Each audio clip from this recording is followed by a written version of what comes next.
සම්මා සම්බුදු සරණයි ශ්‍රද්ධා බුද්ධි සම්පන්න සදහැවත් ඔබ හැම දෙනාටම. පින්නතුනේ ධර්ම ශ්‍රවණය කිරීමේ අභිලාෂයෙන් සැදී පැහැදී සිටින ඔබ හැම දෙනා වෙනුවෙන් බාහිර පටිගත කිරීමක් ලෙසින් sannivedanaය කරන්නට යෙදෙන උතුම් වූ දායකත්ව සද්ධර්මානුශාසනාව මෙතෙන් සිට සමාරම්භ කරන්නටයි අපි මේ මොහොතේදී සූදානම් වන්නේ. පිනතුනේ දේශනාව පැවැත්වීම වෙනුවෙන් මේ උතුම් දම් සභා මණ්ඩපයට වැඩම කරන්නට යෙදුණු පූජනීය හසලක සීල විමල ගෞරවනීය පින්වත් ස්වාමින් වහන්සේ අපි හැම දෙනාම සාදුනාද පවත්වමින් දම් සභා මණ්ඩපයට පිළිගනිමු. අවසරයි අපේ හාමුදුරුවනේ. සාදු සාදු සාදු. සදහැවත්නේ අංක 95 ගැමුණු මාවත කිරිබත්ගොඩ පදිංචි ලංකා බැංකුවේ විශ්‍රාමික ප්‍රධාන කළමනාකරුවන් වන සුජාතා හේමසිරි සහ ලලිත් හේමසිරි යන පින්නතුන් ප්‍රධාන පැමිණ සිටින පින්නතුන් පිරිසයි අද මේ උතුම් වූ සදහම් දේශනාව වෙනුවෙන් ස්වකීය දායකත්වය ගනිමින් කටයුතු කරන්නේ. එහෙමනම් මෙතෙන් සිට දේශනාව පවත්වන්නට ගෞරවනීය පින්වත් ස්වාමින් වහන්සේට নমස්කාර පූර්වකව ආරාධනා කරනවා. අවසරයි අපේ හාමුදුරුවනේ. සාදු සාදු සාදු. සමන්ත චක්කවාලේසු අත්‍රා ගච්ඡන්තු දේවතා සද්දම්මං මුනි රාජස්ස සුනන්තු සග්ග මොක්කදං ධම්මස්සවන කාලෝ අයං බදන්තා ධම්මස්සවන කාලෝ අයං බදන්තා ධම්මස්සවන කාලෝ අයං බදන්තා නමෝ තස්ස භගවතු අරහතෝ සම්මා සම්බුද්දස්ස නමෝ තස්ස භගවතු අරහතෝ සම්මා සම්බුද්දස්ස නමෝ තස්ස භගවතු අරහතෝ සම්මා සම්බුද්දස්ස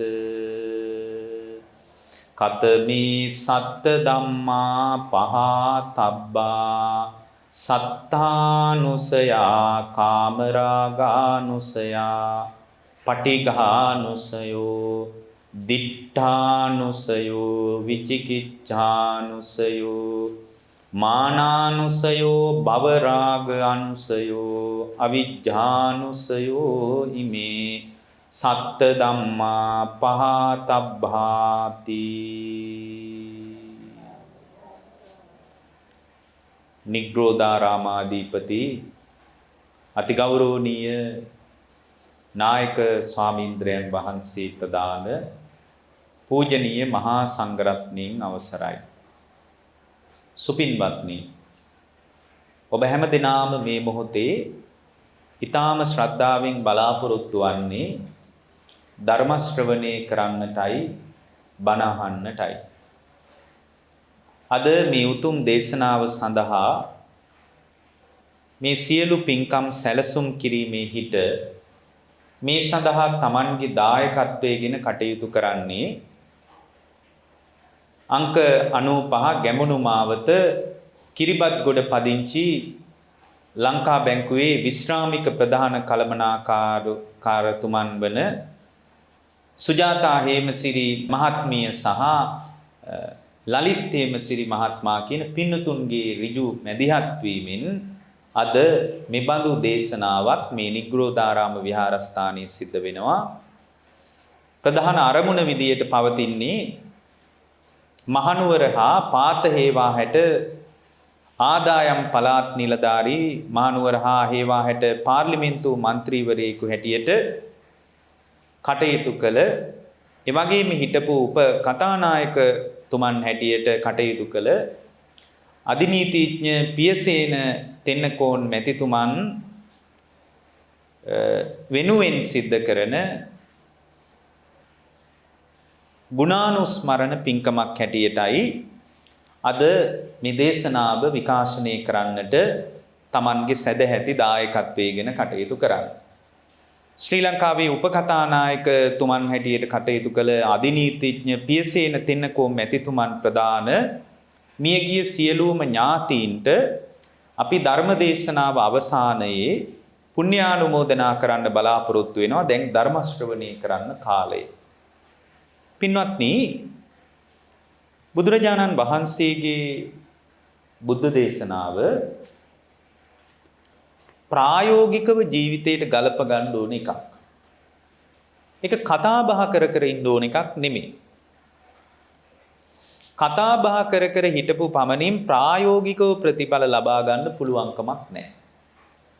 ඒ නිසා අපිට උනන්දුවක් තියෙන්න ඕන මේ ධර්මයේ ප්‍රායෝගිකව ජීවිතයට ගලපා ගන්නට. එතකොට මේ ප්‍රායෝගිකව ජීවිතයට ගලපා ගන්න ශ්‍රාවකයාගේ හිත තුල තමයි සම්පූර්ණයෙන්ම කෙලෙසුන්ගෙන් නිදහස් වීමක් අත්දකින්න ලැබෙන්නේ. දැන් බුදුරජාණන් වහන්සේ දේශනා කළ ධර්මී ඉලක්කය තමයි සදාකාලිකවම හිත සුවපත් කරගන්න එක. හිත සුවපත් කර ගැනීම සම්බන්ධ ලෝකයට දාර්ශනික කතාවක් නැහැ. ලෝකයට තියෙන ඇඟ හදාගන්න එක ගැන උනන්දුවක් විතරයි. ලෝකේ ගොඩක් දෙනෙක් දන්නේ නැහැ හිත දියුණු කරන්න පුළුවන් බවවත්. අදට 2600කට එහා පැත්තේදී බුදුරජාණන් වහන්සේ පහළ වෙලා අපිට වදාලා මහණෙනි මේ හිත දියුණු කරන්න පුළුවන් කියලා. මේ හිත වඩන්න පුළුවන් කියලා. ධර්මයේ දියුණු කරන ශ්‍රාවකයා විසින් ප්‍රායෝගිකව ධර්මයේ Tamanගේ ජීවිතයට ගලපගත් ප්‍රමාණයට අනුව Tamanට සදාතනික සුවපත් භාවයක් සදාතනික නිවීමක් උදා කරගන්න පුළුවන් බව භාග්‍යවතුන් වහන්සේ වදාලා. බුදුරජාණන් වහන්සේ දා කළේ ಭಾರತೀಯ ඉගැන්වීම් වලට නව ප්‍රතිසංස්කරණයක් ඉදිරිපත් කරපු එක. ඒතර බුදුරජාණන් වහන්සේ අපට මතක් කළා කුලය, ගෝත්‍රය, තත්වය මේ මොනවා කොහොම වුණත් මේ ධර්මීය ප්‍රායෝගිකව ගලප ගැනීම මත ලෝකේ ශ්‍රේෂ්ඨතම අවබෝධය කරා පැමිණෙන්න පුළුවන් කියලා. එක්තරා බමුණෙක් බුදුරජාණන් වහන්සේ ළඟට ඇවිල්ලා කියනවා ඔබ වහන්සේ කියන විදියට හිටියහම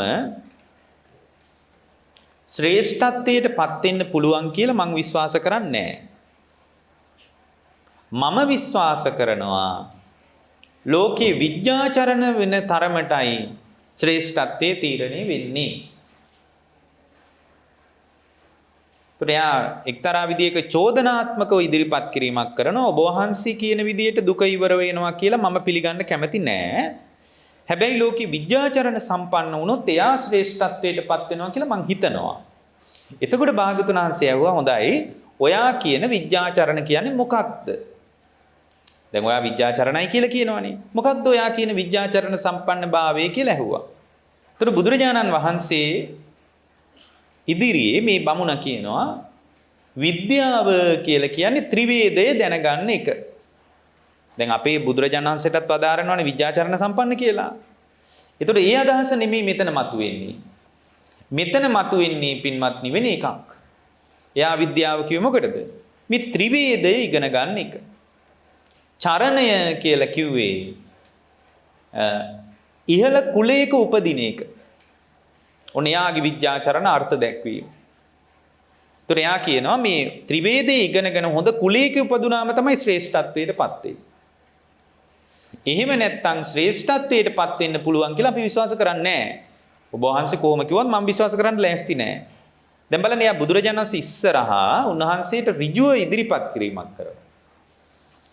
ඒතර බුදුරජාණන් වහන්සේ වදාලා ලෝකේ සැබෑම විද්‍යාචරණී කියන්නේ ඔකට නෙමෙයි. කුලේ මොකක් හරි කමක් නැහැ. ගෝත්‍රයේ මොකක් වුණත් කමක් නැහැ. තත්වයේ මොකක් වුණත් කමක් නැහැ. යම් කෙනෙක් තුල ප්‍රතිපදා සහිත බවක් තියෙනවා නම් තමා තුල ගුණධර්ම දියුණු කර ගැනීමේ උනන්දුවක් තියෙනවා නම් තමන්ගේ හිත හැදිලා නම් ධර්මයට අදාළව දැන් ධර්මයේ එක වාක්‍යයක් තියෙනවා ඔබ දන්නම තැනක තියෙනවා අර මංගල සූත්‍රයක තැනක තියෙනවා බාහු සච්ඡංච සිප්පංච විනයෝච සුසික්කිතෝ සුභාසිතාච යා වාචා ඒතම් මංගල මුත්තමන් කිය. බාහු සච්ච. දැන් මේක නිවනට උදව් වෙන ආකාරයෙන් මේ ගාථාව අර්ථ විග්‍රහ කරගත්තොත් බාහු සච්ච. බාහු සච්ච කියලා නිවන් මාර්ගයේ පැත්තෙන් කතා කළොත් එයා දැනුගත් වෙන්න ඕන බුදුරජාණන් වහන්සේගේ මූලික පණිවිඩේ. ඒ කියන්නේ යාගේ ඔළුව හැදිලා තියෙන්න ඕන නිවන කරා යනවා නම් බාහු සච්ච. බාහු සච්ච කියලා කියන්නේ බොහෝ දහම් දැනුමින් දහම් දැනුම කියලා කියන්නේ මේ තමන් තුළ ගොඩනගාගත්ත පටිච්ච සමුප්පාදය පිළිබඳ නුවණ තිබ්බොත් පංචස්කන්ධය පිළිබඳ නුවණ තිබ්බොත් මේ ලෝකේ ආස්වාද ආදීනව නිස්සරණ පිළිබඳ නුවණ තිබ්බොත් අන්න ඒකට බාහු සත්‍ය කියනවා. සිප්පංච ඒත් එක්කම ශිල්පීය කුසලතාවයක් තියෙන්න ඕනේ. ඒ කියන්නේ අර බාහු සත්‍ය සිප්පංච කියලා කියන්නේ අර තමන්ගේ මනස තුල ගොඩනගාගත්ත දහම් දැනුම ප්‍රායෝගිකව ගලපා බලන කුසලතාවයේ තියෙන්න ඕනේ. අද ලංකාවේ මිනිසුන්ට ඇත්තෙම නැති දෙයක් තමයි ධර්මයේ හොඳට මතක තියාගෙන ඉන්නවා. නමුත් ජීවිතයේ ඇතුලේ ධර්මයේ නැහැ. ප්‍රායෝගික හැසිරීම ASCII ධර්මයේ නැහැ.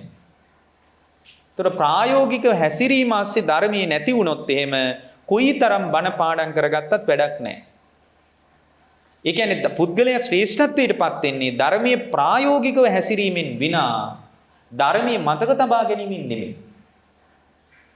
ඒකයි කියන්නේ බාහු සත්‍ය සිප්පංච කියලා කියන්නේ. බහුශ්‍රත භාවයේද ශිල්පීය කුසලතාවයේද තියෙන්න ඕන. දැන් ඒක දරුවෙකුට සාපේක්ෂව කතා කළොත් හොඳට උගත්කමක් තියෙන්න ඕන. ඒ ඔළුවේ තියෙන දේවල් අතින් වැඩ කරන්න පුළුවන් වෙන්න ඕන. බාහු සත්‍ය සිප්පංච. ධර්ම නිවන පැත්තෙන් කතා කළොත් හොඳට දහම් දැනුම තියෙන්න ඕන. හැබැයි දහම් දැනුම කියන්නේ මේ පටිච්ච සමුප්පාදයේ පිළිබඳ කුසලතාවයේ තියෙන්න ඕන. චතුරාර්ය සත්‍ය පිළිබඳ නුවණ තියෙන්න ඕන. සිප්පංච කියන්නේ නිවන් මාර්ගයේ පැත්තෙන් ගත්තොත් ප්‍රායෝගිකව ධර්මයේ පිළිබඳව හැසිරීමක් ඒ ශ්‍රාවකයාට තියෙන්න ඕන. සිප්පංච විනයෝච සුසික්කිතෝ. ඒත් එක්කම පින්වත්නි තමා තුළ ධර්මයේ පිළිබඳ දරා ගැනීමත් ධර්මයේ පිළිබඳ හැසිරීමත් තමා තුළ සීලයකින් අනුග්‍රහයක්. විනයෝච සුසික්කිතෝ ශික්ෂණයක් තියෙන්න ඕන. ඊළඟට කියන සුභාසිතාජ යාවාචා ඒකත් සීලයට සම්බන්ධයි. ඔය ටික තිබ්බොත් ඒවා තමයි මංගල කාරණා විදිහට ධර්මයේ පෙන්වන්නේ. දැන් බලන්න මංගල සූත්‍රයේ අලුත් අර්ථයක් එනවා. අපි හිතලුවක් විදිහට නෙමෙයි ඒක කියන්නේ. ඒක බුදුරජාණන් වහන්සේ අපට වදාළේ නිර්වාණගාමී මාර්ගයේ මතුවෙන ආකාරයටයි. එහෙමනම් මෙතනදී බොහොම පැහැදිලි දෙයක් තියෙනවා. තමා තුළ ධර්මයේ දරා ගැනීමත් ධර්මයේ තුළ හැසිරීමක් තියෙන්න ඕන. නැත්තම් ප්‍රායෝගිකව ප්‍රතිඵල ලැබෙන්නේ නැහැ. ධර්මයේ හැසිරෙනකොට කාලයක් යනකොට ඒ ධර්මයේ තුල වාසය කරන ශ්‍රාවකයා බලාගෙන ඉද්දී නිවෙන්න පටන් ගන්නවා. එතකොට මේ නිවීම උද්ගත වෙන්නේ මරණින් එහා පැත්තේ නෙමෙයි. මේ ජීවිතය තුලදී නිවෙන්න පුළුවන්. එතකොට මේ ජීවිතය තුලදී නිවෙන්න පුළුවන් විදියට තමයි භාගතුන් වහන්සේ ධර්මයේ මතු කළේ. එතකොට බුදුරජාණන් වහන්සේ මතු කළ ධර්මයේ තුල යම් ශ්‍රාවකෙක් ප්‍රායෝගිකව හැසිරුණොත් එයාට මේ ජීවිතය තුලදී තමයි නිවන හම්බ වෙන්නේ. දැන් බුදුරජාණන් වහන්සේ අපට වදාලා මේ විදියට විමසන ශ්‍රාවකයා තුල ක්‍රමානුකූලව අවබෝධය කරා යන්න පුළුවන්. විද්‍යාචරණ කියලා ධර්මයේ පෙන්වන්නේ මේ භාග්‍යවතුන් වහන්සේ වදාළ ධර්මයේ තමා හොඳට දරාගෙන ඒ දරාගත් ධර්මයේ තුල ප්‍රායෝගිකව යම් ශ්‍රාවකෙක් හැසිරෙනවා නම් ඒ ධර්මයේ භාවිතා කරනවා නම් ඒ භාවිතා කරන ශ්‍රාවකයා නිවෙන බවයි. ඒතර මේ භාවිතා කරන ශ්‍රාවකයා භාවිතය කියලා කියන්නේ තමන්ට අවශ්‍ය ප්‍රමාණයට භාවිතා කරනවා. දැන් ස්වාමින් වහන්සේ නමක් වගේ ගිහියෙක් ධර්මයේ දියුණු කරන්න ඕනේ නැහැ. හාමුදුරුව කෙනෙකුට වගේ ගිහියෙකුට ධර්මයේ දියුණු කරන්නත් බෑ. හැබැයි ගිහියෙකුට පුළුවන් මේ ජීවිතයේ තුලදීම අවබෝධය කරා යන විදියට තමන්ට තමාව විමසන්න පුළුවන්. මොකද විමුක්තිය කියන්නේ තමන්ගේ හෘද සාක්ෂිය තුල මතුවෙන එකක් මිසක් ඒක මේ ලෝකේ ආරාමවල ස්වාමින් වහන්සේලා ළඟ කැලෑවල කුටිවල තියෙන එකක් නෙමෙයි. මිනිස්සු හිතාගෙන ඉන්නවා අවබෝධයට අදාළ වැඩපිළිවෙල ලෝකයෙන් හම්බෙයි කියලා. ඒක කවදාවත් ලෝකයෙන් හම්බ වෙන්නේ නැහැ. මොකද බුදුරජාණන් වහන්සේගෙන් එක්තරා වෙලාවක සුචිලෝම කියලා සූත්‍රයක් තියෙනවා. බුදුරජාණන් වහන්සේ වැඩ ඉන්නවා තංකිත මංච කියලා ස්ථානයක. එතකොට සුචිලෝම කියන යක්ෂයා එයාගේ විමානයේ තමයි තංකිත මංච කියලා කියන්නේ. එතනට එයා ඇවිල්ලා එයා දැනගත්ත මේ ශ්‍රමණීක් Tamanගේ විමානයට ඇවිල්ලා කියලා. එයාට හරි ලැජ්ජාවක් හිතුණා මේ පැවිද්දෙක් Tamanගේ විමානයට ආවා කිව්වහම. එයා බුදුරජාණන් වහන්සේගේ ඇඟට හේතු වෙලා වාඩි වුණා. හේතු වෙලා ටිකක් ඇඟට එකපාරක් එක පැත්තකින් හේතු වෙලා වාඩි වෙලා තියෙනවා. එතකොට බුදුරජාණන් වහන්සේ ඇඟ පොඩ්ඩක් අයින් කරගත්තා. ඇඟ පොඩ්ඩක් එහාට කරගත්තා. අතකෝ අපනාමීස්. එතකොට ඒ යක්ෂයා S2 ටිකක් නලල රැලි ගන්නලා කියලා තියෙනවා ශ්‍රමණය බායාසිමන් සමනෝ ශ්‍රමණී මට බය වුණා නේද කියලා අහලා තියෙනවා. ඒතර බුදුරජාණන් වහන්සේ වදාලා මම ඔයාට බය වුණේ නැහැ. හැබැයි ඔයාගේ ඇඟෙන් එනවනම් යම් පහසක් ඒක හරි ගොරෝසුවට මට දැනෙනවා. ඒකයි මම පොඩ්ඩක් ඇඟ අයින් කරගත්තේ කියලා. ඒ කතාව බොහොම දිගින් දිගට ගිහින් එයා අන්තිමටම බුදුරජාණන් වහන්සේගෙන් ප්‍රශ්න කීපයක් අහලා තියෙනවා. ඒකේ පළවෙනි ප්‍රශ්නේ තියෙනවා රාගෝච දෝසෝච කුතෝ නිදාන. ශ්‍රමණය රාග ద్వේෂ කොහෙද ඇති වෙන්නේ? අපි මුහුණ දෙන අරුබුදය තමයි රාගය හා ద్వේෂය. තව විදිහකින් කිව්වොත් ඇලීම් සහ ගැටීම්. ඔච්චරයි ලෝකේ තියෙන්නේ. එතකොට ඇලීම් සහ ගැටීම් ඇති වෙන්නේ ඇස කන නාසය දිවකය මනස කියන හය පැත්තෙන් විතරයි. ඔය හය පැත්තට වඩා කොහෙන්වත් ලෝකේ අත්දැකීම් වලට අපි විවෘත වෙන්නේ නැහැ. එක්ක ඇහෙන් දකින රූපයට අපි ඇලෙනවා, එක්ක ගැටෙනවා. කනින් අහන ශබ්දයට ඇලෙනවා, එක්ක ගැටෙනවා. එතකොට මෙයා අහන්නේ රාගෝච දෝසෝච කුතෝ නිදාන. ශ්‍රමණය රාගයයි ද්වේෂයයි කොහෙද ඇති වෙන්නේ කියලා. ඒතර භාග්‍යවතුන් වහන්සේ බොහොම සරල උත්තරයක් දෙන්නේ රාගෝච දෝසෝච ඊතෝ නිදාන. රාගයයි ද්වේෂයයි ඇති වෙන්නේ එතනමයි. එතනමයි රාග ද්වේෂ ඇති වෙන්නේ. එතකොට රාග ද්වේෂ කියන ඒවා තියෙන්නේ බාහිර ලෝකේ නෙමෙයි. බාහිර ලෝකේ රාග ද්වේෂ කියලා එකක් නැහැ. හැබැයි ලෝකය හැමදාමත් කැමති රාග ද්වේෂ පැත්තට යන්නයි. රාග ද්වේෂ පැත්තට යන්නයි ලෝකයේ කැමති. බුද්ධ දේශනාවේ ස්වභාවය අනිත් පැත්තට හිතන්න උගන්වන එක. දැන් සාමාන්‍ය ලෝකේ රාගයේ පැත්තට යද්දී බුදුරජාණන් වහන්සේ විරාගයේ පැත්තට යන්න උගන්වනවා. සාමාන්‍ය ලෝකේ කාමයේ පැත්තට යද්දී බුදුවරු නිස්කාමයේ පැත්තට යන්න උගන්වනවා. ඒකට කියන්නේ ප්‍රතිවිරුද්ධ චින්තනය කියලා. රාගයේ සංසාර මඟ නියෝජනය කරනවා, විරාගයේ නිවන් මාර්ගයේ නියෝජනය කරනවා. විරාගී ශ්‍රාවකෙක් හදන්න තමයි බුදුරජාණන් වහන්සේගේ ධර්මයේ උදව් කරන්නේ. ඇත්තටම ඔබ ඇස කන නාසය දිවකය මනස තුලින් අත්දකින ලෝකයේ කෙරෙහි ඔබට රාගයක් ඇති වෙන්නේ නැත්තම් එදාට ඔබ ආයි උපතක් කරා යන්නේ නැහැ. රාග දේශ ඇති වෙන තාක්කල් විතරයි පින්වත්නි උපදින්නේ. එක තැනකදී බුදුරජාණන් වහන්සේගෙන් එක ශ්‍රාවකෙක් ඇවිල්ලා අහනවා මේ නිබ්බාන කියලා ඔබ වහන්සේ මේ නිවනක් ගැන කතා කරනවා මොකද්ද නිවන කියලා කියන්නේ. ඒතර බුදුරජාණන් වහන්සේ මතක් කරනවා රාගක්කයෝ දෝසක්කයෝ මෝහක්කයෝ නිබ්බාන. රාගේ ඇත්තේ නැත්තම් ඉතුරු නැතුවම නිරුද්ධ වෙලා නම්. ද්වේෂයේ අඹමල් රේණුවක්වත් නැත්තම්. මෝහයේ අඹමල් රේණුවක්වත් නැත්තම් එතන තමයි නිර්වාණය කියලා කියන්නේ. බලන්න නිවන ගැන කොච්චර කේන්ද්‍රගතයිද. එහෙමනම් රාග ද්වේෂ ඇති වෙන්නේ ඇස කන නාසය දිවකය මනස හරහා විතරයි. ඒවා කෙරේ රාගේ දුරු වෙලා නම් එයා නැවත උපතක් කරා යන්නේ නැහැ. දැන් අපිට තියෙන ගැටලුව රාගයයි ද්වේෂයයි කොහෙද ඇති වෙන්නේ කියන එක. ඒක තමයි අපිට තියෙන ගැටලුව. බුදුරජාණන් වහන්සේගෙන් අහනවා අර තංකිත මංච කියන ස්ථානේ වැඩ ඉන්නකොට රාගයයි ද්වේෂයයි කොහෙද ඇති වෙන්නේ කියලා අහනකොට උන්වහන්සේ කියනවා රාගෝච දෝසෝච ඊතෝ නිදාන. රාගයේ ද්වේෂයේ ඇහැපිට පේන රූපේ තියෙනවා නෙමෙයි. ඒ රූපේ නිසා අපේ තියෙන මෝහය නිසාම අපේ හිතේ උපදින්නේ රාගය. එහෙනම් රාගය කියන්නේ හැඟීමක්. හිතේ උපදින හැඟීමක්. ඒකට ඕනෑවට වඩා වටිනාකම් දුන්නාම ඒ වටිනාකම් දුන්න නිසාම යාට සිතින් කයෙන් වචනයෙන් ගොඩාක් දේවල් කරන්න වෙනවා. එතකොට යාට අලුතෙන් කර්ම සකස් වෙනවා. අලුතෙන් කර්ම සකස් වුනොත් කර්මයේ කියන භූමියේ තමයි විඥානයේ නැවත නැවත පහළ වෙන්නේ. විඥානයේ නැවත නැවත පහළ වෙන්නේ. ඔන්න ඔය විඥානයේ නැවත නැවත පහළ වෙන ක්‍රියාවලියට අපි කියනවා මොකද්ද? සංසාරය කියන. දැන් ඔබේ හිත පරිස්සම් වුණොත් ඒකයි බුදුදහම කියන්නේ හිත පරිස්සම් කරගන්න කියලා. ඔබේ හිත තුල රාගය ద్వේෂය ඇති වෙන්නේ නැති විදියට ඔබේ හිත පරිස්සම් වුණොත් ඔබ අත්දකින්න ලෝකේ කියන්නේ මොකද්ද?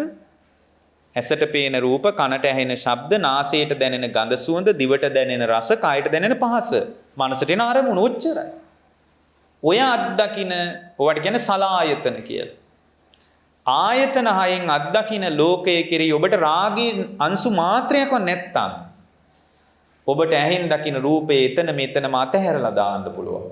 අතහැරුණාට පස්සේ ඔබේ හිතේ ඒ රූපේ නිසා හිතේ රාගය උපදින්නේ නැහැ. ද්වේෂය උපදින්නෙත් නැහැ. ඒ උපදින් නැති වෙන්න ඒ ඉපදීම නැතිවීම නිසාම රාග ද්වේෂ නිසා ඒ කියන්නේ හිතින් දුන්න වටිනාකම් නිසා එයා සිතින් කයෙන් වචනෙන් අලුතෙන් ඒ කාරණේ පදනම් කරගෙන කර්ම කෙරෙන්නේ නැහැ. කර්ම කෙරෙන්නේ නැති නිසාම එයා ආය උපතක් කරා යන්නේ නැහැ. ඔන්නෝක තමයි නිර්වාණය කියලා කියන්නේ. දැන් සාමාන්‍ය ලෝකයේ කෙනෙක් කැමති රාගයත් එක්ක ද්වේෂයත් එක්ක Tamanගේ ගනුදෙනුව හදාගන්න. සාමාන්‍ය ලෝකයේ කෙනෙක් කැමති ඒ විදියටයි. රාගය ඇති වෙන්නේ නැත්තම් බලෙන් හරි අවුස්ස ගන්නයි බලන්නේ සාමාන්‍ය ලෝකයේ කෙනෙක්. රාගය කියන්නේ ඇල්ම කියන එකයි. එක්තරා වෙලාවක බුදුරජාණන් වහන්සේ භික්ෂු සංඝයාට මතක් කළා, පින්වත් මහණෙනි, මේ අත්දකින්න ලෝකයේ කෙරෙහි රාගය උපදව ගන්න එපා, ද්වේෂය උපදව ගන්න එපා, මෝහයක් උපදව ගන්න එපා. ඒ නිසා හිත පරිස්සම් කරගන්න තියෙන ක්‍රමයේ තමයි මහණෙනි සතිපට්ඨානය දියුණු කරන එක. මහණෙනි හොඳට සිහිය පිහිටවාගෙන වාසය කරන්න කියලා අනුශාසනා කළා මේ අලුතෙන් මහාන වෙච්ච තරුණ හාමුදුරුවෝ ටිකකට. මේ විදියට කිව්වාම මේ සිද්ධිය මාරයා දැක්කා කියනවා.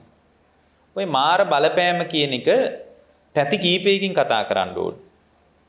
සමහර අය හිතනවා පුද්ගල මාරයෙක් නෑ කියලා. ඉන්නවා. පරනිම්මිත වසවර්තියේ ඉන්නවා වසවර්ති දිව්‍ය පුත්‍රයා කියලා කෙනෙක්. එයාට තමයි පුද්ගල මාරයා කියලා කියන්නේ. හැබැයි මරණයටත් මාරයා කියලා කියනවා. ඒකට කියන්නේ මච්චු මාර කියලා. මාරයා රංගියා කියලා කියන්නේ.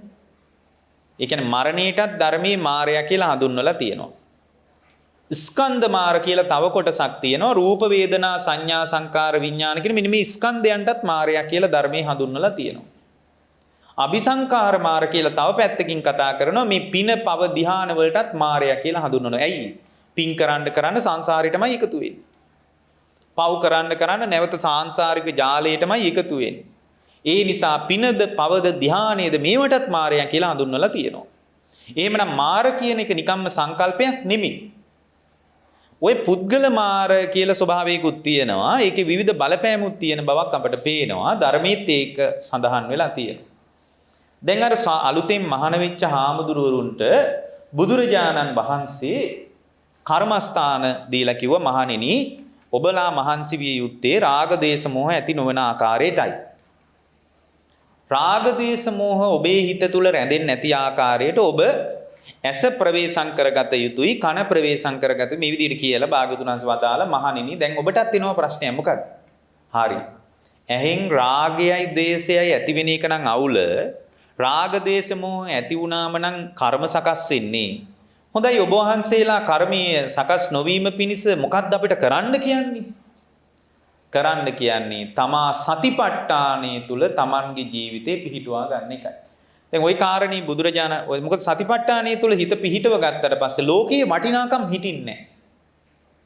ඒ කියන්නේ කායානුපස්සනාව වඩනකොට තේරෙනවා මේකේ මං හිතන සාරේ නැහැ කියලා.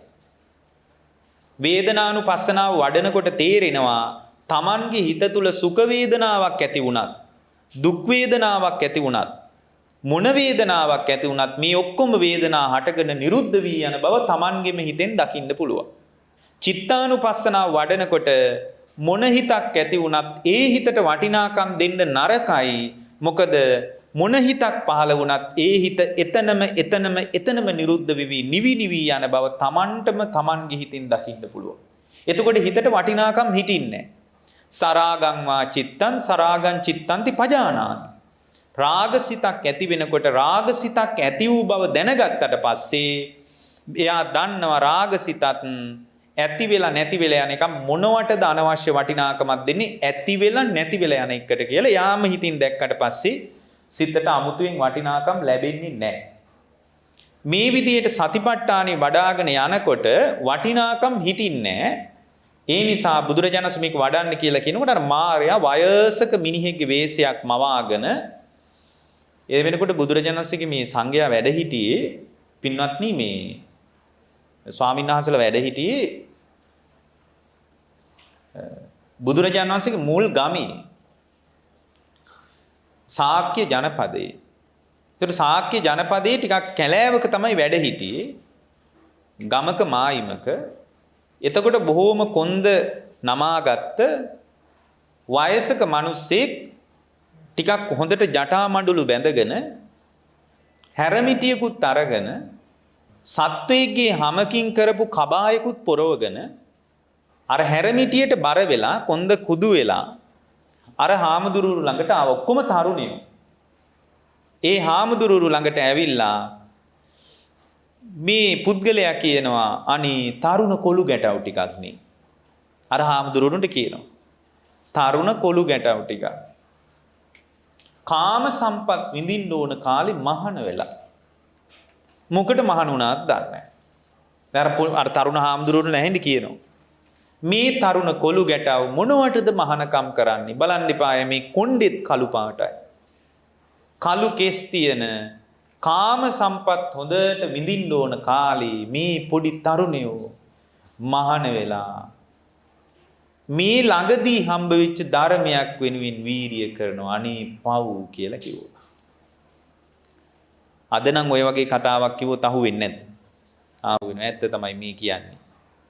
මොකටද මේ තරුණ කාලේ මේ බඳු ධර්මයක් පැත්තට අපි ඉන්නේ. අපි ඉතින් පස්සේ කාලේ බැරිය දැන් ඔය එක වෙලාවක සුභා තෙරණිය ළඟට ඇයගේ පරණ පෙම්වතා පරණ ඇයට ප්‍රේම කරපු තරුණයා ඇවිල්ලා කියනවා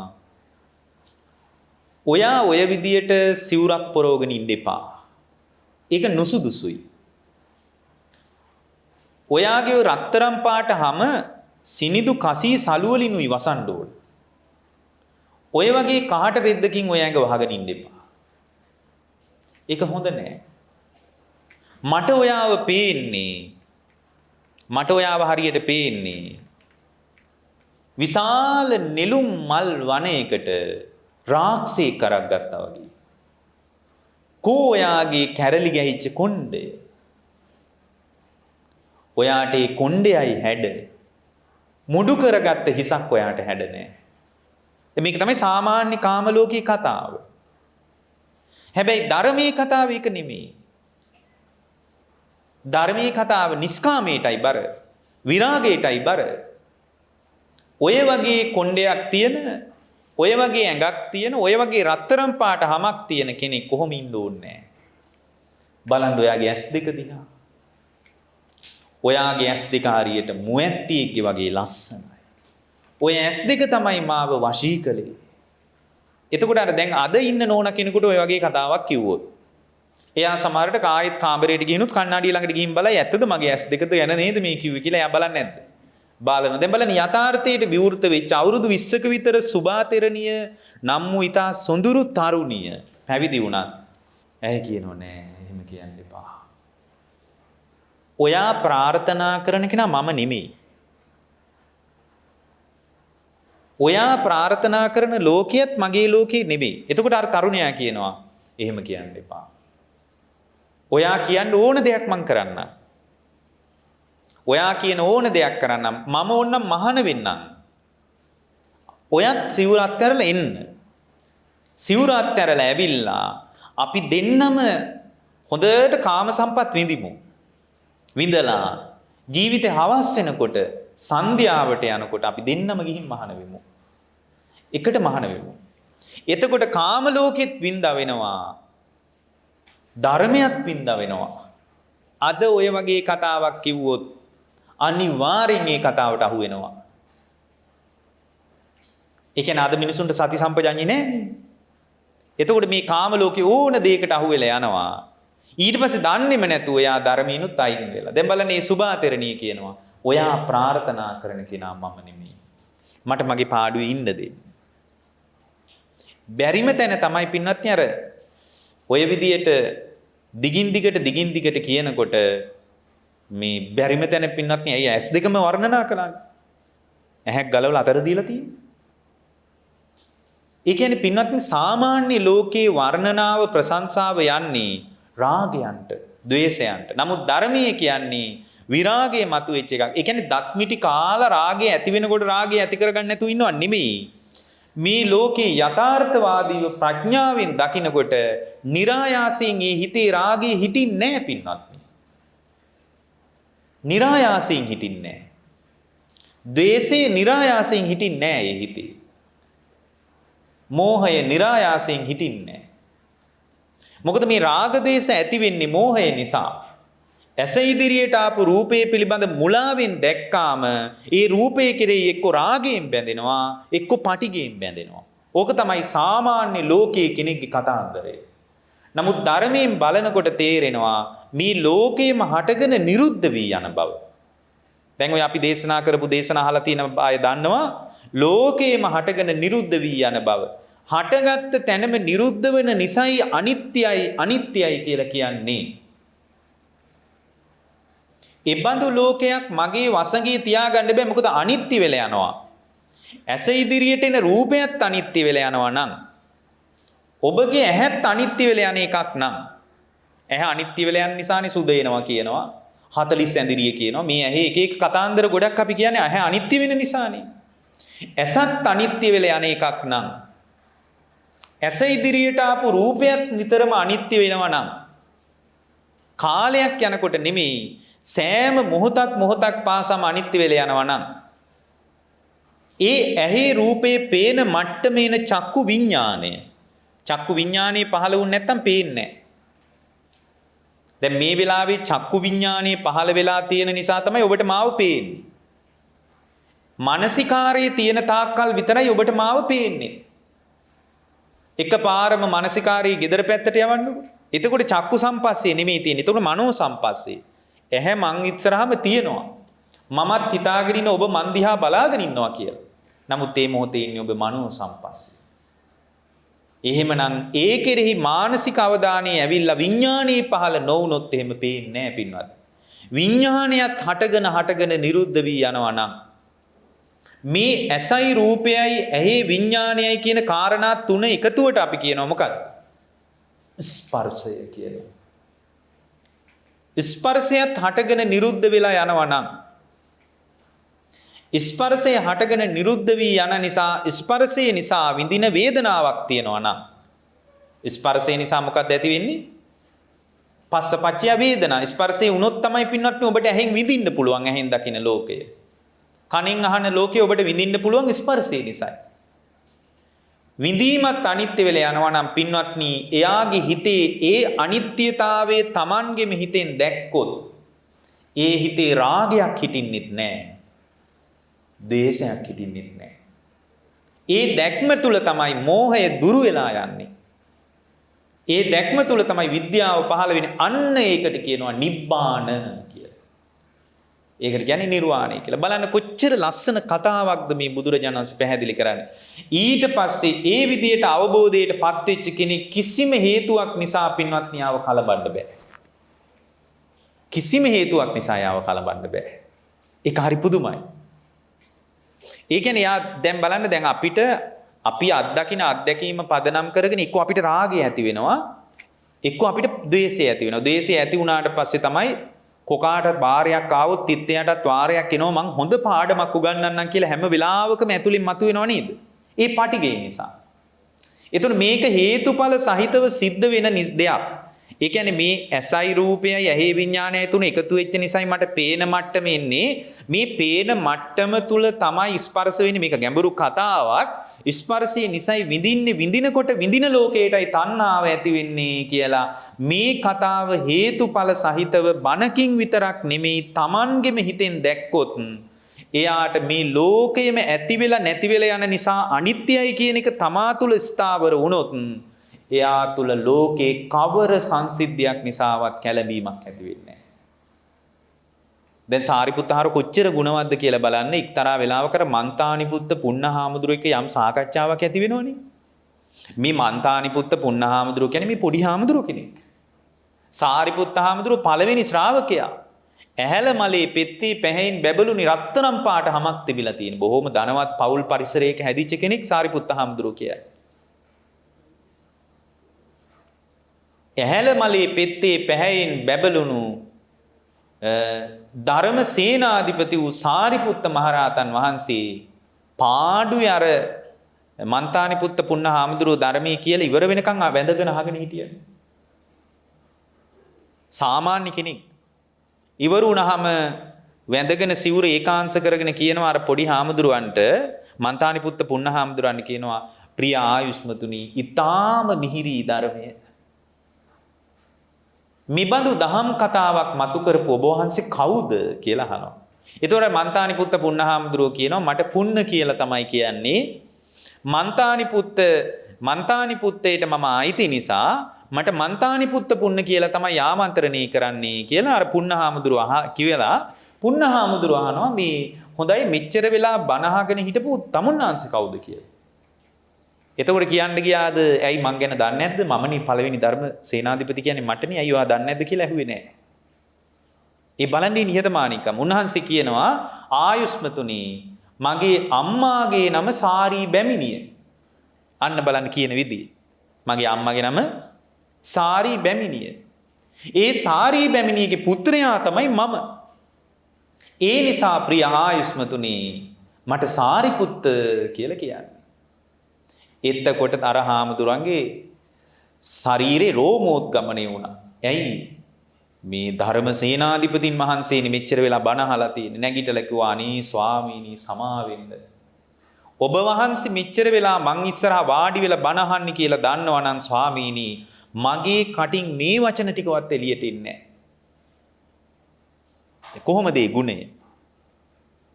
දන්නවා ලෝකේ රාගයක් හදාගන්නවත්, පටිගයක් හදාගන්නවත්, මාන්නයක් හදාගන්නවත්, විචිකිච්ඡාවක් හදාගන්නවත්, භවරාගයක් හදාගන්නවත් ලෝකේ හේතු නැහැ.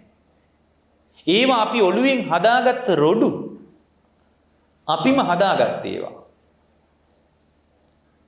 දැන් දැන් බලන්න මේක හේතුඵල සහිතව දැක්කට පස්සේ ඒ හේතුඵල සහිතව අනිත්‍යතාවයේ රිද්මයේ බව තේරුම් ගත්තාම කවදාවත් හිතේ කැළඹීමක් ඇති වෙන්නේ නැහැ. ඒක මනසින් ඒ සංසිද්ධිය තුලම දකින්න පුරුදු වුණාට පස්සේ ලෝකේ ඇලීමුත් නැහැ, ගැටීමුත් නැහැ. අර සාරිපුත්ත හාමුදුරුවෝ වඩිද්දී එක මහත බමුණෙක් සාරිපුත්ත හාමුදුරුවෝ පිට පුරා පහරක් ගැහුවනේ. කේන්ති යනවද බලන්න. මොකද සාරිපුත්ත හාමුදුරුවෝ එක්තරා තැනක කියනවා මේ සාරිපුත්ත හාමුදුරුවන්ට එක හාමුදුරු කෙනෙක් චෝදනාවක් කළා. උන්වහන්සේ ඇඟේ හැප්පිලා සමාව ගත්තේ නැහැ කියලා. ඒ වෙලාවේ සාරිපුත්ත හාමුදුරුවෝ කියනවා බුදුරජාණන් වහන්සේ ඉස්සරහාම ස්වාමීනි මම පිණ්ඩපාතේ වඩින්නේ අං කැඩිච්ච ගොනෙක් වගේ. බිම් බලාගෙන පිණ්ඩපාතේ වඩින්නේ ස්වාමීනි මගේ අතින් එහෙම වුණාද මම දන්නේ නැහැ. හැබැයි මම හොත්තට කායගත සතිය පිහිටවාගෙන ඉන්නේ. ස්වාමීනි මේ භික්ෂුවට ඇත්තටම මගේ අතින් එහෙම එකක් වුණා නම් මට සමාව වෙන්න කිව්වා. ඒ හාමුදුරුවෝ අභූත චෝදනාවක් කළේ. බිම් බලාගෙන පිණ්ඩපාතේ වඩිනකොට අර බමුණට හිතුණා මේ කඩපිලක හිටිය මිනිහෙක් මේ මිනිහයාට න ඇත්තටම කේන්ති යනවත් දන්නේ නැහැ කියලා බලන්න පිට පුරා පහරක් ගැහුවා. පින්වත්නි සාරිපුත්තයන් වහන්සේ අඩි 4ක් විතර ඉස්සරහට විසි වෙලා තියෙනවා. ඒ ගහපු පාරට. හැරිලා බලලා නැහැ. සාරිපුත්තයන් වහන්සේට මොකද්ද හිතුනේ ඇත්තටම? දැන් හැරිලා බලන්න නැති වෙන්න උන්වහන්සේ නිවන්න තරම් උන්වහන්සේගේ චින්තනේ මොකද්ද වැඩ කළේ ඒ වෙලාවේ? දැන් හිතින්නේ පින්වත්නි පටිගය හෝ ද්වේෂය හෝ මොකක් හරි මතුවෙන්නේ. දැන් උන්වහන්සේ තුල පටිගයක් ඇති නොවන විදියට උන්වහන්සේගේ චින්තනය තුල කෙබඳු ආකාරයක රටාවක්ද වැඩ කළේ? අන්න ඒක හරි වැදගත්. ඇයි? ලංකාවේ මිනිස්සු අවුස්සන්න ලොකු දේවල් ඕනේ නැහැ. එක බැල්මකින් අවුස්සන්න පුළුවන්. එහෙමනම් මේ චින්තනේ වටින්නේ නැද්ද? වටිනවා. බලන්න සාරිපුත්ත හාමුදුරුවන්ට හිතුනේ කයයි පහසයි කාය විඥානයයි තුන එකතු වුණා. අන්න හේතුඵල සහිතව දකින්න විදිය. මට ගැහුවාය මම මොකටද ගුටි කන්නේ මං වගේ මිනිහෙක් ගුටි කාලා හරිය ඒ මොකක්වත් කතා නැහැ. උන්වහන්සේ දැක්කේ මොකද්ද? කයයි පහසයි කාය විඥානයයි තුන එකතු වුණා. මේ කයයි පහසයි කාය විඥානයයි තුන එකතු වීමට මොකද්ද කියන්නේ? මොකද්ද කියන්නේ ඒකට? ඒකට කියන්නේ ස්පර්ශය කියලා. ඇසයි රූපයයි ඇහි විඥානයයි තුන එකතු වෙනවා. කනයි ශබ්දයයි සෝත විඥානයයි තුන එකතු වෙනවා. දිවයි රසයයි ජීවහා විඥානයයි තුන එකතු. මේවා එකතු වුණාන් පස්සේ තමයි රස දැනෙන්නේ, පහස දැනෙන්නේ, රූප පේන්නේ. මේ ඔක්කොම අහන, දකින, දැනෙන, හිතෙන මට්ටමේ ඉන්නේ ස්පර්ශයත් එක්ක. දැන් සාරිපුත්ත හාමුදුරන්ට හිතුනේ කයයි පහසයි කාය විඥානයයි තුන එකතු වුණා. කයයි පහසයි කාය විඥානයයි තුන එකතු වුණා. මේ ස්පර්ශය නිට්ටය එකක්ද අනිත්‍ය එකක්ද? අනිත්‍ය එකක්. මොකද කාය සම්පස්සේ ඇති වෙලා ආයෙත් මානසිකාරයේ ඇස පැත්තෙන් ගිහින් රූප පේන මට්ටම එනකොට චක්කු සම්පස්සේ ක්‍රියාත්මක වෙන්නේ. එතකොට චක්කු සම්පස්සේ ක්‍රියාත්මක වෙනකොට අර කාය සම්පස්සේ එතනම නිරුද්ධයි. ඒකත් තියාගෙනම පේනව නෙමෙයි. හිතට එච්චර හපංකමක් කරන්න බෑ. පේන මට්ටම තුලම දැනෙන්නේ කවදාවත්. දැනෙන මට්ටම තුල කවදාවත් පෙනෙන්නේ නැහැ. මේ ඔක්කොම ඇතිවි නැතිවි යනවා. මේ වාගේ වේගය වැඩිකමට අපිට හිතෙනවා මේ ඔක්කොම එකට වෙනවා කියලා. ඒක අපේ අවිද්‍යාවට හිතෙන දෙයක්. මේක වඩාත් සරල දේශනාවක් ඇටියට මම කරන්නේ මෙතන දරුවෝ පවා ඉන්න නිසා. මේ සත්‍ය මේක හොද්දට Taman කල්පනා කරලා බලන්න මේක තමයි හැරවුම් ලක්ෂය. දැන් සාරිපුත්තයන් වහන්සේ දැන් අපිට කෙනෙක් ගැහුවොත් අඩි දෙකක් විතර විසි වෙන්න. අනිත් පැත්තට හැරිලා ආයෙත් අපිත් කනපුරා පහරක් ගහන්නේ නැද්ද? ඊට පස්සේ අනේ ඔයා කලබල වෙන්න එපා කිව්වොත් මම මොකටද කලබල නොවී ඉන්නේ? මං පාරයිනි පාඩුවේ මම ගියේ. මම මොකටද කාගෙන්වත් ගුටි කන්නේ කියලා අපිට ගොඩාක් හේතු වෙන්නේ නැද්ද ඔළුවට? දැන් බලන්න සාරිපුත්ත හාමුදුරුවෝ කෙනෙක් කියාවි මේක නිවටකමක් කියලා. ඒක නිවටකම නම් එබඳු නිවටේක් තමයි ධර්මය අල්ලන්නේ. වෙන කෙනෙකුට අල්ලන්න බෑ. ධර්මී ඉවසීම කොහොමද කියලා කකචූපම සූත්‍රයේ බලන්න බුදුරජාණන් වහන්සේ වදාරනවා පින්වත් මහණෙනි කකචූපම කියන්නේ කීයතට කියන වචනයක්. පින්වත් මහණෙනි පන පිටින් කකුල් දෙක කීයතකින් දෙපැත්තෙන් කපද්දිත් ඒ කපන කෙනා කෙරෙහි වෛරී සිතක් උපදින්නේ නැත්තම් මහණෙනි එයා තමයි ධර්මය අල්ලන්නේ කියනවා. එච්චර ඉවසීමක් ඕන. ලෝකේ පැටලෙන්න වෙලාවක් නැහැ. නඩුහබ කිය ඉන්න වෙලාවක් නැහැ. පින්වත්නි Tamanට හිරිහැරයක් කරපු කෙනත් එක්ක නඩු කිය ඉන්න වෙලාවක් නැහැ. තනි අතින් තනි කකුලෙන් හරි නිවන් දකින්නවා හැර. දැන් බලන්න සාරිපුත්ත හාමුදුරුවෝ දැක්කේ කයයි පහසයි කාය විඥානයයි තුන එකතු වුණා. ඒකට කියන්නේ මොකද්ද? කාය සම්පස්සය. කාය සම්පස්සේ නිට්ටය එකක්ද අනිත්‍ය එකක්ද? අනිත්‍ය එකක්. කාය සම්පස්සේ නිසා උපදිනව මොකද්ද? කාය සම්පස්සජා වේදනා. පටිච්ච සමුප්පාදයකට කියන්නේ පස්සපච්චය වේදනා කියලා. ස්පර්ශේ නිසා උපදිනව විඳීමක්. විඳීමක්. මොකද්ද විඳීම? එක්කෝ සැප වේදනාවක්, එක්කෝ දුක් වේදනාවක්. දැන් සාරිපුත්ත හාමුදුරුවෝ දැනුනේ මොකද්ද? දුක් වේදනාව. එතකොට සම්පස්සේ නිසායි දුක් වේදනාව ඇති උනේ. දැනෙන්නේ. කාය සම්පස්සේ නැත්තම් දැනෙන්නේ නැහැ. හොඳට ගැඹුරු නිින්දකට වැටිලා ඉන්න මිනිස්සෙකුට හයියෙන් පාරක් ගැහුවොත් දැනෙන්නේ නැහැ. ඊට පස්සේ අවදි වුණාට පස්සේ තමයි ඒක දැනෙන්න පටන් ගන්නේ. එහෙමනම් පින්වත්නි සම්පස්සජා වේදනා ස්පර්ශයේ නිසායි වේදනාව හටගන්නේ. ස්පර්ශයේ නිසා වේදනාව හට ගන්නවා නම් ස්පර්ශ වෙච්ච තැනම අනිත්‍ය වෙලා යන එකක් නම් ඒ නිසා ඇති වෙච්ච වේදනාව නිට්ටය එකක්ද අනිත්‍ය එකක්ද? අනිත්‍ය එකක්. අනිත්‍ය වී යන වේදනාවක් එක්ක මං කවරකටද පැටලෙන්නේ කියලායි සාරිපුත්ත හාමුදුරුවෝ හිතුවේ. උන්වහන්සේට ගහපු කෙනෙක් පෙනුන්නේ නැහැ. ගහන එක ASCII සිද්ධ වෙච්ච හේතුඵල සම්බන්ධයයි පෙනුනේ. අන්න ඕකට තමයි පටිච්ච සමුප්පන්නව දලෝකේ දකින්නවා කියන්නේ. ඒක ස්ථාවර වෙන්නේ අරහත් සිතක් තුල. ඒ ස්පර්ශ වීමේ ක්‍රියාවලිය දැකලා උන්වහන්සේ යථාර්ථ අවබෝධයට එනකොට උන්වහන්සේ දැක්ක ස්පර්ශයත් අනිත්‍යයි, ස්පර්ශය නිසා ඇතිවෙන වේදනාවත් අනිත්‍යයි. වේදනාව අනිත්‍ය නම් වේදනාව නිසා යම් වටිනාකමක් හිතේ හිටිනවා නම් ඒක නිට්ටය වෙන්න බෑනේ පින්වත්. ඔක්කොම අනිත්‍යයි කියලා දැක්කට පස්සේ උන්වහන්සේගේ හිතේ කැළඹීමක් ඇති වුණේ නැහැ. දැන් අර ගහපු මිනිස්සයාට හරි ප්‍රශ්නයක් ඇයි? ලෝකයේ කියන්නේ ගැහුවොත් අනිත් පැත්තට හැරිලා ගහන්න කියලා. නමුත් මේ මුනිවරයා නිකන් හැරිලා බැල්මක්වත් දැම්මේ නැහැ. එතකොට යාට හිතුණා එහෙනම් බඩගිනි වෙලා යනවා ඇත්තේ. හොඳයි එනකොට බලා ගන්න පුළුවන් කියලා පාරටම වෙලා හිටියා. පාරටම වෙලා හිටියා ඒත් උන්වහන්සේ ඔළුව හරවලා බලලා නැහැ. ඊට පස්සේ යන්න ඇරලා මෙයාට හිතුණා මේ මං දැක්කේ නැද්ද දන්නේ නැහැ. පිටට තට්ටුවක් දාලා කිව්වා මේ ඔබ වහන්සේට මම ඉස්සල්ලා ගැහුවේ. ඔයාද ගැහුවේ. කමක් නැහැ. එතකොට අහනවා මේ ඇයි දැන් ඔබ වහන්සේට ප්‍රශ්නයක් නැහැ මම ගහපු එක? කමක් නැහැ දැන් ගහලා ඉවරයිනේ. දැන් එතකොට ඒ බඳු ආකාරයකට Tamanගේ හිත හැදෙන්නේ අර පටිච්ච සමුප්පන්න විමසන කුසලතාවයේ තිබ්බොත් විතරයි. එහෙමනම් ලෝකේම අනිත්‍ය වශයෙන් දකිනකොට මේ අනිත්‍ය සංසිද්ධියක් අස්සේ මම වශයෙන් හෝ මගේ වශයෙන් හෝ මගේ ආත්මය වශයෙන් හෝ ගන්න තියෙන සාරේ මොකද්ද කියලා Tamanගෙම හිතෙන් දකිනකොට පින්වත්නි ලෝකයේ කෙරෙහි කැළඹීමක් එයාගේ හිත තුළ ඇති වෙන්නේ නැහැ. නොකැළඹෙන මත්තමට හිත රැඳිලා නම් පින්වත්නි බාහිර ලෝකයට ඔබට මොකුත් කරන්න බෑ. ඔබට තියෙනවා බාහිර ලෝකයේ පිළිබඳ වහල්භාවයක්.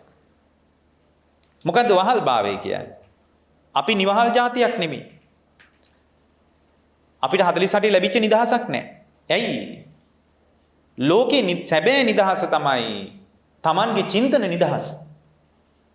ඒ කියන්නේ අපි කොච්චර වහල්ද කියනවා නම් එළියට තියෙන රූපයට පුළුවන් අපිව අඬවන්න. බැරිද?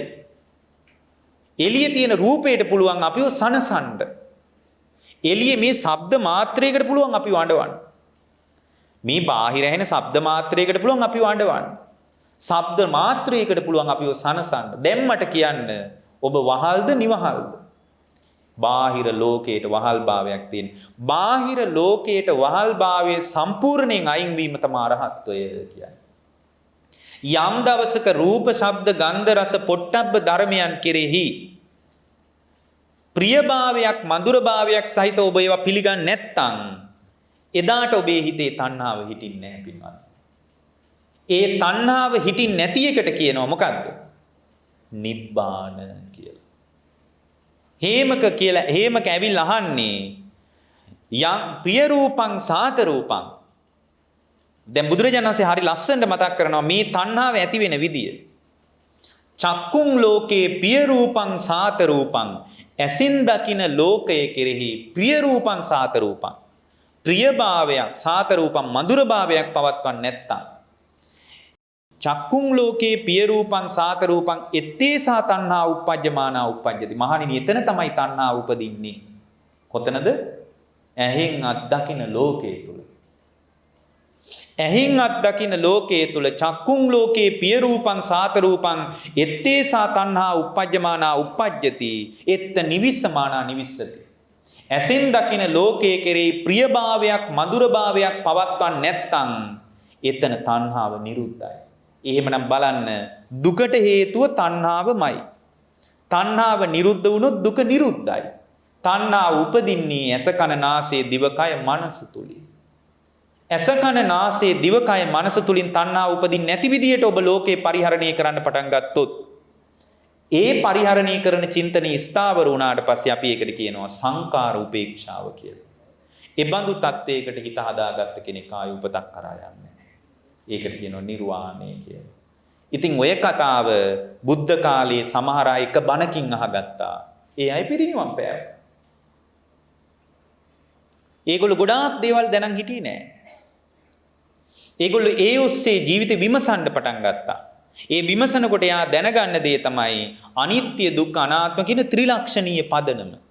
ඒක ලෝකයට අයිති දෙයක් විදියට දැක්කට පස්සේ එයාගේ හිත තුල අනිත්‍ය වෙලා යනවා කියන එක දැක්කොත්, දුක දැක්කොත්, අනාත්මය දැක්කොත්, මම වශයෙන් හෝ මගේ වශයෙන් හෝ ග්‍රහණය කරගන්න මගේ අත්දැකීම් ලෝකයේ තුල කිසිවක් නැහැ කියලා දැක්කොත් අමුතුවෙන් වටිනාකම් හිටින්නේ නැහැ. එතකොට નિરાයාසයෙන් තණ්හාව ගැලවිලා යනවා. එතකොට යාගේ හිතේ රාගානුසේවත්, පටිඝානුසේවත්, මානානුසේවත්, භවරාගානුසේවත්, විචිකිච්ඡානුසේවත් මොකක්වත් හිටින්නේ නැතුව ඉතින් දුක නිමා වෙනවා. ඒ බඳු උත්තමයාට අපි කියනවා පිරිනිවන් පෑවා කියලා. ඒ තමයි රහතන් වහන්සේගේ චින්තනය. එතෙන්ට අපිට හිත හදාගන්න අද පුළුවන්. ටික ටික හිත දියුණු කරන්න පුළුවන්. මොකද මේ පණිවිඩය ඉලක්කයට මේ කාලේ මතුවලා තියෙනවා. ඒ වෙනුවෙන් මේ බෞද්ධ නාලිකාවගේ නාලිකාවලින් පුදුම උදව්වක් හම්බ වෙනවා. නිරන්තරයෙන් දේශනා ඇහෙනවා. ඉතින් කමඨාන් හොයාගෙන ධර්මයේ දියුණු කරන්න වනාන්තර ගත වීමට අවශ්‍යතාවයක් නැහැ. Tamanගේ නිවෙස්වලම ඉඳලා මේ තාක්ෂණික ලෝකයේ දියුණුවත් එක්කම අපිට ඒ වාගේ උදව්වෙන් ඇහෙන මේ ධර්මය හිතේ හැටියට පරිහරණය කරලා මේ ජීවිත අවබෝධය කරා යන්නයි තියෙන්නේ. ඒ බඳු ආකාරයෙන් හිත හදාගන්න මේ පැයක ධර්මානුශාසනා උපකාර වේවා කියලා අපි අදිෂ්ඨාන කරනවා. පින්වත්නි, අද මේ උතුම් දේශනාව දේශනා කිරීම සඳහා බොහෝම කාලාන්තරයක සිට නිරන්තරයෙන් ධර්ම දානය වෙනුවෙන් කැපවන අපව වැඩම කොටම ධර්ම දානමේ පින්කම් සමූහයක් සිද්ධ කළ අංක 95 ගැමුණු මාවත කිරිබත්ගොඩ පදිංචි ලංකා බැංකුවේ විශ්‍රාමික ප්‍රධාන කළමනාකරුවන් වන සුජාතා හේමසිරි මහත්මියක් ලලිත් හේමසිරි මහත්මාත් දෙදෙනා එකතු වෙලා මේ පින්කම ඉතාම ලස්සනට සැලසුම් කරලා තියෙනවා. ඒ දෙපළට අපි ආශිර්වාද කරනවා. මේ උතුම් කුසලානිසංසයන් බලවත් වීම තුළ විශාල පිරිසක් අද මේ විහාර පරිශ්‍රවයට එකතු වෙලා ඉන්නවා. හැම දිනාටම මේ කුසල් උපකාර වේවා, නිදුක් වේවා, නිරෝගී වේවා, සුවපත් වේවා. ඊටාම ඉක්මනින් චතුරාර්ය සත්‍ය අවබෝධ කරගන්නට මේ සරලව අපි පැහැදිලි කරපු නිබ්බානගාමී ප්‍රතිපදාව අන්තර්ගත මේ උතුම් බුද්ධ දේශනාව හැම දිනාටම නිවන් දොරටුවක්ම වේවා කියලා අදිෂ්ඨාන කරනවා. ඒ ඇත්ත බලාපොරොත්තු වෙනවා ප්‍රධාන අරමුණ විදියට 1982 පෙබරවාරි 25 වන දින පරලෝ සැපත් වුණු මහනුවර පාත හේවාහැට ආදායම් පළාත් නිලධාරී මහනුවර හා හේවාහැට පාර්ලිමේන්තු මන්ත්‍රීවරයෙකු හැටියට කටයුතු කළ හිටපු උප කතානායකතුමන් අධිනීතිඥ පියසේන තෙන්නකෝන් මැතිතුමන් විශාල සමාජ මෙහෙවරක් කරපු මහත්මයෙක් නිස්සරණ අධ්‍යාසයෙන් ලෝකයේ වෙනුවෙන් කැපවෙච්ච පරමාදර්ශී පුද්ගලයෙක්